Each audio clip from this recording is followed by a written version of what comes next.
떡에 대한 단상이라는 제목으로 하나님의 말씀을 나누도록 하겠습니다. 며칠 전 저희 가족이 오랫동안 후원하고 있는 한 구호단체에서 보내온 이메일을 무심코 열어본 일이 있었습니다. 매월 정기적으로 오는 메일이기에 그동안 자세히 살펴보지 않았지만 사파 처리된 한 장의 사진이 저의 시선을 사로잡았습니다.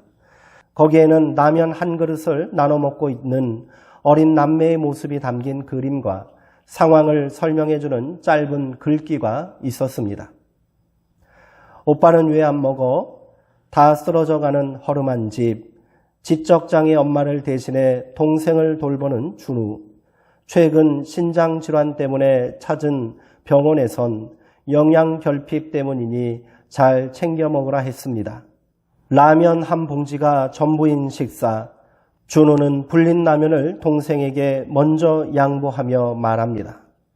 불리면 양이 많아져 조금 기다리자. 쪽방촌 아이들을 돕는 국내 사업 후원 안내 메일에는 이외에도 가슴 아픈 사연들이 여럿 있었습니다. 얼마 전 유엔 무역개발회의에서 공식적으로 우리나라의 위상을 선진국으로 인정했다는 뉴스가 있었습니다. 개발도상국으로 분류된 나라 중에 선진국으로 성장한 나라는 한국이 유일하다고 합니다. 아무쪼록 이런 국제사회의 평가가 우리 사회를 한층 더 성장시키는 계기가 되길 바라며 우리 안에 최소한 끼니를 걱정하는 사람들이 더 이상 없기를 소망합니다. 예수님께서 우리에게 가르쳐 주신 주기도문은 하늘의 뜻이 이 땅에도 이루어지기를 바라는 기도문입니다. 주기도문은 천국 가기를 소망하는 기도가 아니라 우리가 지금 살고 있는 이 땅에 하나님 나라가 임하기를 바라는 기도문이지요. 이 소망을 담은 기도문의 첫 번째 간구는 일용할 양식을 위한 기도입니다. 여기에는 하루 끼니를 걱정하는 사람들을 위한 소망이 담겨 있습니다. 일용할 양식을 걱정하는 사람들이 없는 세상을 이루는 것이 바로 하나님 나라의 시작입니다. 주기도문이 진심을 담은 기도문이 되기 위해서 우리는 밥의 문제를 절대로 가벼이 여겨서는 안 됩니다. 오늘 제가 나눌 말씀은 밥에 관한 것입니다. 성경은 그것을 유대인들의 주식인 떡이라 했으니 말씀 제목을 떡에 대한 단상으로 정했습니다. 오늘 말씀을 통해 육신을 위한 떡만이 아닌 생명의 떡으로 오신 예수 그리스도를 모두가 배불리 나누는 은혜가 있기를 소망합니다. 오늘 본문은 예수님께서 거기를 떠나 두로 지방으로 가셨을 때 일어난 일입니다. 두로는 지금의 레바논에 해당하는 지역으로 이방인들이 거주하는 땅입니다. 그렇다면 거기는 어디일까요? 이를 특정하기란 쉽진 않지만 앞선 내용을 거슬러 올라가면 그곳이 6장 54절에 언급된 게네사렛이었을 것으로 짐작됩니다. 게네사렛은 이방 땅과 맞닿아 있는 갈릴리 호수 북쪽 끝에 위치한 도시입니다. 많은 이방인들이 왕래하는 큰 도시였지요. 이곳에서 예수님은 온 지방에서 달려나온 사람들을 만나주셨습니다. 각처에서 몰려든 수많은 병자들은 예수님의 옷자락에라도 손을 대기를 간구하였고 손을 대는 사람들은 다 고침을 받았답니다. 이 중에 상당수는 유대 땅에 들어갈 수 없었던 이방인들이었을 것입니다. 하나님 나라가 유대인뿐 아니라 이방인에게도 임해야 하겠기에 예수님은 금기를 깨고 그들을 만나기 위해 거기에 가셨던 것입니다. 이때 예루살렘으로부터 예수님을 감시하러 따라다니던 바리새인들과 서기관들이 또다시 등장합니다. 이들은 가버나움 논쟁 이후 예수를 어떻게 죽일까 모의하기 시작한 자들입니다. 이들이 제자들 중 몇 사람이 부정한 손, 즉 손을 씻지 않고 떡을 먹는 것을 목격한 것입니다. 이게 무슨 큰 범죄가 된다고 이들은 예수님을 거칠게 몰아세우며 어찌하여 당신의 제자들은 장로들의 전통을 준행하지 아니하고 부정한 손으로 떡을 먹느냐라고 항의하였습니다. 이 일을 율법이 정한 정결 규정을 어기는 중대한 범죄라고 믿었기에 그리한 것처럼 보이나 이들의 비난은 결국 예수님을 향한 것이었습니다. 게네사렛 땅에서 거리낌 없이 이방인들과 어울리신 예수님의 하나님 나라 사역을 부정한 것이라 고발하고 싶었던 것이지요. 예수님은 이들의 주장을 정면으로 반박하시고는 무리를 다시 불러 이렇게 말씀하셨습니다. 무엇이든지 밖에서 들어오는 것이 능히 사람을 더럽힐 수 없다. 오직 사람 속 깊은 마음 속에서 나오는 것이 사람을 더럽힌다는 것을 알지 못하느냐. 그것은 너희 마음 속에 있는 온갖 더럽고 추한 욕망 덩어리들과 악한 것들이다. 예수님은 바리새인과 서기관들의 더러운 속내를 고발하시며 논쟁의 종지부를 찍으셨습니다. 그리고 거기를 떠나 보란듯이 이방인들이 거주하는 부정한 땅으로 들어가셨습니다. 그 땅이 바로 두로입니다. 그곳에 예수님의 소문을 듣고 찾아온 한 여인이 있었습니다. 성경은 그녀를 헬라인이요 수로보니게 족속이라고 소개합니다. 당시 헬라인이라 하면 고상하고 품위 있는 문명인이요 상류층을 뜻합니다. 또한 수로보니게는 옛 시리아 제국의 후예라는 자긍심이 담겨있는 말입니다. 이 여인은 헬라의 귀부인이었을 것입니다. 이런 고귀한 여인이 야만인 취급받는 갈릴리 출신의 한 사내 앞에 엎드리고 있습니다. 그녀가 예수님 발 앞에 체면불구하고 엎드린 이유는 더러운 귀신 들린 어린 딸을 고치기 위함이었습니다. 이제 예수님은 이 여인에게 어떻게 반응해야 할까요? 제가 본문에 거기라고 언급한 게네사렛에서 있었던 일련의 사건들을 길게 설명드린 이유가 있습니다. 예수님은 당연히 이 여인의 간절한 청을 들어주셔야 옳다고 믿기 때문입니다. 그런데 예수님의 반응이 참으로 당황스럽습니다. 어린 딸을 고치기 위해 자기 앞에 엎드린 이 절박한 여인을 향해 예수님은 냉정하다 못해 비인간적인 비정함을 보이십니다. 나는 자녀들을 먼저 배불리 먹여야 한다. 그러니 자녀들에게 줄 떡을 개들에게 던져줄 생각은 전혀 없다. 여기서 개들이라고 번역된 말의 본래 뜻은 강아지입니다. 이를 우리말로 정확히 번역한다면 개새끼들이라 해야 할 것입니다. 욕설에 가까운 모욕적인 말이 아닐 수 없습니다. 우리가 알고 있는 예수님이 아닌 것만 같습니다. 어찌 이렇게 매몰차게 말씀하실 수 있단 말입니까? 정이 마음에 내키지 않으시면 외면하시거나 마음 상하지 않게 인격적인 말로 거절하시도 되는 것 아닙니까? 단지 이 사람이 이방인이고 여자였기에 그리하신 것일까요? 예수님의 태도는 방금 전 예수님을 공격한 바리새인들과 서기관의 모습과 다르지 않아 보입니다. 절대로 이방인과는 떡을 나눌 수 없다는 말처럼 들립니다. 예수님이 이렇게 말씀하신 의도를 우리는 다 알 수 없습니다만 어찌되었던 이 사건에서 예수님은 의도적으로 악역을 자처하고 계신 것만은 틀림없어 보입니다. 이제 여인의 반응이 궁금합니다. 자신의 딸을 향하여 개새끼라고 모욕하는 예수님에게 한바탕 욕지거리라도 퍼부어야 마땅할 텐데 그녀는 놀랍게도 자신도 개라 인정하고 있습니다. 좋습니다. 주님, 나는 개입니다. 내 딸은 개새끼일 뿐입니다. 그러니 온전한 떡은 바라지도 않습니다. 부스럭이라도 줬사오니 우리를 외면하지는 말아 주옵소서. 그녀의 말에 전율마저 느껴집니다. 누가 감히 이토록 호소력 있게 자신의 간절함을 고백할 수 있을까요? 저는 부스럭이라는 말에 가슴마저 먹먹해짐을 느낍니다. 이렇게 이름도 없는 어린 딸의 어미는 이 이야기의 주인공이 되었습니다. 잠잠히 여인의 반응을 지켜보셨을 예수님은 얼굴에 미소를 지으셨을 것입니다. 성경에는 예수님이 웃으셨다는 말씀이 없지만 저는 이 대목에서 예수님이 너무도 기특하여 환하게 미소 지었을 것이라 확신합니다. 예수님은 여인을 향해 말씀하셨습니다.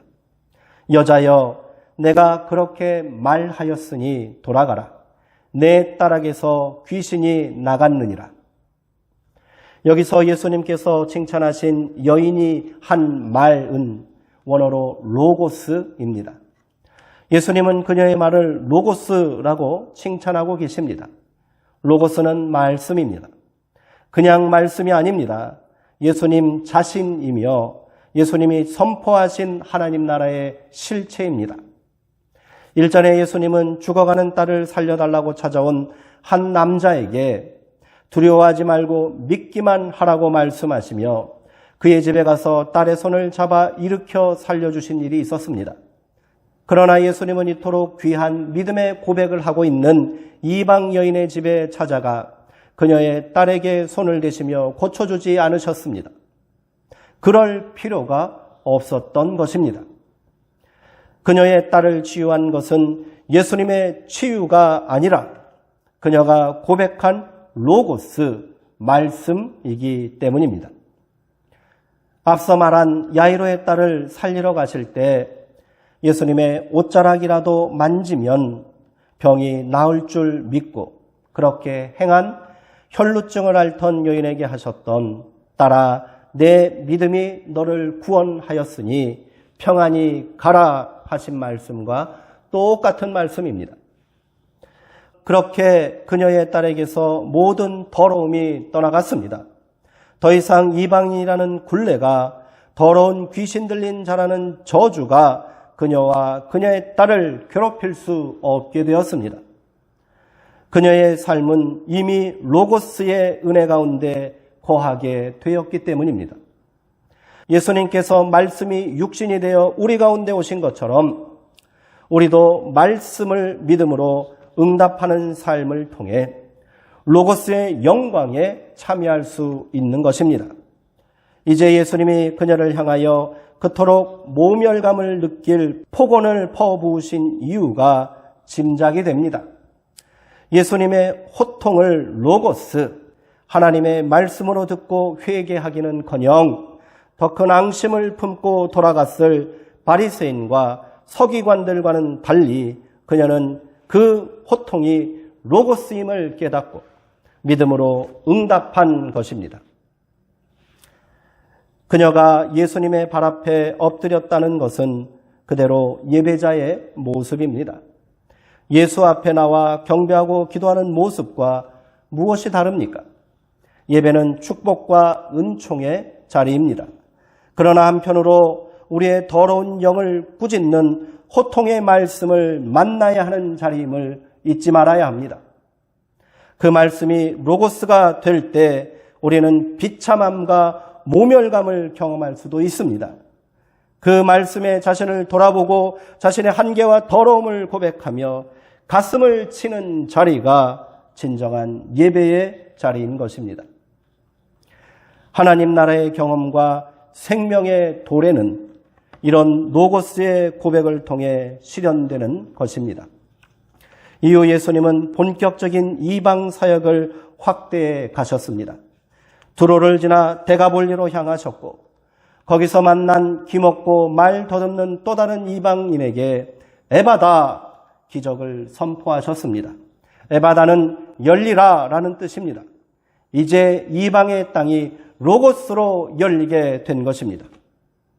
이름 없는 한 이방 여인의 믿음이 그 땅을 열리게 하는 역사로 확장된 것입니다. 예수님의 이방 사역은 이제 절정에 다다르게 되었습니다. 주님은 유대 땅 벳세다에서 하셨던 것처럼 이방의 땅에서도 사람들에게 떡을 나누어 주셨습니다. 또 한 번의 오병이어의 기적이 일어난 것입니다. 성경은 이를 칠병이어의 기적이라고 말합니다. 그렇게 이방 땅 데가볼리 인근에 모인 4,000명의 이방인들도 하나님 나라의 자녀되는 영광을 맛보게 된 것입니다. 그렇게 이방 사역을 마치시고 다시 유대 땅으로 돌아온 예수님에게 또다시 바리새인들이 찾아왔습니다. 이들은 예수님을 향해 하늘로부터 오는 표적을 요구했습니다. 이방 땅을 다니며 더러운 이방인들과 어울리는 것도 모자라 그들과 함께 밥까지 먹고 온 예수님을 도무지 용납할 수 없다는 태도입니다. 바리새인들의 비난은 한마디로 내가 그러고도 하나님의 아들이라 할 수 있느냐? 내가 한 짓이 얼마나 큰 범죄인 줄 너도 알고 있을 것이니 여전히 내가 메시아라고 우긴다면 그 증거를 우리에게 보여달라. 이들의 비난에 예수님은 마음속으로 탄식하시며 이 세대에게는 그 어떤 표적도 주지 않겠다라고 분노하셨습니다. 이방 땅에서 행하신 그 모든 일이 이미 예수님이 하나님의 아들 메시아임을 증명하는 표적일진데 더 이상 무슨 표적이 필요하단 말입니까? 그렇게 예수님은 절망과 분노를 억누르시며 제자들을 데리시고 다시 배를 타 건너편으로 떠나셨습니다. 그렇다면 예수님과 함께 이방 땅을 동행하였던 제자들의 모습은 어땠을까요? 그들은 예수님을 이 땅에 보내신 하나님의 뜻을 그 깊은 로고스의 진리를 깨달았을까요?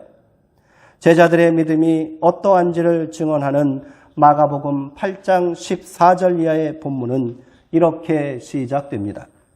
제자들이 떡 가져오기를 잊었음에 배에 떡 한 개밖에 그들에게 없더라. 예수님은 배 안에서 제자들을 향하여 바리새인의 누룩과 헤롯의 누룩을 삼가고 주의하라 말씀하셨습니다. 바리새인들과 헤롯 땅의 거짓 교훈과 위선적이고 배타적인 태도를 따르지 말라는 경고입니다. 그러나 제자들은 예수님께서 누룩에 빗대어 말씀하시니 시장하시어 떡을 찾는 줄로 생각했습니다. 그리고 서로 수군거리며 우리에게 떡이 없는데 무슨 떡을 가져오라 하시는 것인가? 라고 말했답니다. 예수님은 제자들이 서로 수군거리는 말을 아시고 참았던 분노를 폭발하셨습니다. 너희가 어찌 떡이 없으므로 수군거리느냐? 아직도 알지 못하고 깨닫지 못하느냐? 너희 마음이 이렇게 둔하고 미련하냐? 너희는 눈이 있어도 보지 못하고 귀가 있어도 듣지 못하느냐? 예수님께서 제자들에게 분노하신 이유는 무엇일까요? 떡이 없다고 말했을 뿐인데 이렇게까지 화를 내시며 호통을 치시는 예수님을 제자들은 이해할 수 없었을 것입니다. 여기서 우리는 본문 14절의 말씀을 다시 한번 주목할 필요가 있습니다. 분명 14절에는 떡이 하나 있다라고 기록되어 있습니다. 그런데 제자들은 우리에게 떡이 없다라고 말합니다. 그렇다면 그 하나의 떡은 어디로 간 것일까요? 분명히 배 안에 있는 하나의 떡을 제자들은 왜 알지 못한 것일까요? 그렇다면 여기서 말하는 떡은 특별한 의미가 있는 것이 분명합니다. 그것은 바로 예수님 자신을 말하는 것임을 알 수 있습니다. 제자들은 지금 자기들과 함께 하고 있는 떡을, 이 예수님을 나누고 싶지 않았던 것입니다. 3년이나 함께 동고동락하며 특별한 관계를 맺어온 예수님을 다른 사람들과 절대로 함께 나눌 수 없다는 속마음을 들켜버린 것이나 다름없습니다. 아무리 예수님이 이방 땅을 활보하며 그들과 함께 자신을 내어주셔도 나는 그리 할 마음이 없다는 것입니다. 지금까지 예수님께서 어떻게 생명의 떡이신 자신을 나눠주셨는지를 똑똑히 보고도 제자들은 눈뜬 장님처럼 외면하고 있습니다. 예수님은 예수님이고 나는 나라는 태도입니다. 내 방식대로, 내 고집대로, 내 욕심과 피로만 채우면 그만이라는 지독하게 이기적인 모습입니다. 그런 제자들의 모습에 예수님은 얼마나 절망하셨을까요? 밥은 생명입니다. 그러기에 그 누구도 독점해서는 안 되고 나누고 함께 먹어야 하는 것입니다. 생명의 떡이신 예수님은 더더욱 그러합니다. 이것이 우리가 고백해야 할 로고스 하나님의 말씀인 것이지요. 오늘 나는 그 떡을 먹고 있고 그 은혜를 누리고 있으니 그만이라고 생각하고 있지는 않으십니까? 세상 사람들이야 예수님을 알건 모르건 나와는 상관없는 일이라고 외면하고 계시지는 않으십니까? 그렇다면 오늘 우리의 예배는 장님들의 예배이며 귀머거리들의 예배가 될 수 있습니다. 절대로 에바다 열리는 역사는 일어나지 않을 것입니다. 그 떡의 부스락이라도 맛보길 간절히 애원하는 우리의 이웃을 외면한다면 우리는 예수님을 비난했던 바리새인들과 다른 것이 없습니다. 여전히 깨닫지 못하는 제자들의 모습과 다르지 않습니다. 오늘 우리가 나누고 이웃과 함께 먹어야 할 밥은 무엇이겠습니까? 바로 예수님이십니다. 오늘 예배를 통해 이 호통 같은 로고스에 깨달은 바가 있다면 우리도 로고스로 응답해야 합니다. 온갖 더러운 영에 사로잡혀 절망과 고통 가운데 있는 우리의 이웃들에게 부스락이라도 좋으니 생명의 떡이신 예수 그리스도를 나누어 줍시다. 우리에게 나눌 떡이 없다고 수군거리지 마시기 바랍니다. 우리 안에는 이미 그 떡이 있습니다. 그리고 그들에게도 떡이 필요합니다. 그렇게 이웃과 함께 지금 내가 누리고 경험한 이 기쁨과 은혜를 나눔으로 이 땅에 진실로 하나님 나라가 임하게 되기를 간절한 마음으로 함께 소망합시다. 기도하시겠습니다. 사랑과 은혜의 하나님, 우리에게 생명의 떡 대신 예수 그리스도를 허락해 주시니 감사합니다. 그러나 우리는 그 떡을 나눌 생각이 없었습니다. 그것을 먹고 만족하고 있으나 부스럭이라도 바라는 이웃들의 간절함을 우리는 외면하며 살았습니다. 주여, 우리를 용서하여 주시옵소서. 우리 심령 가운데 에바다 열리는 역사가 나타나게 하시어 우리가 내가 가진 것, 내가 받은 은혜, 내가 소유한 떡을 기꺼이 나누고 함께함으로 우리 안에 하나님 나라가 확장되는 역사가 나타나게 하여 주시옵소서. 예수 그리스도의 이름으로 기도합니다. 아멘.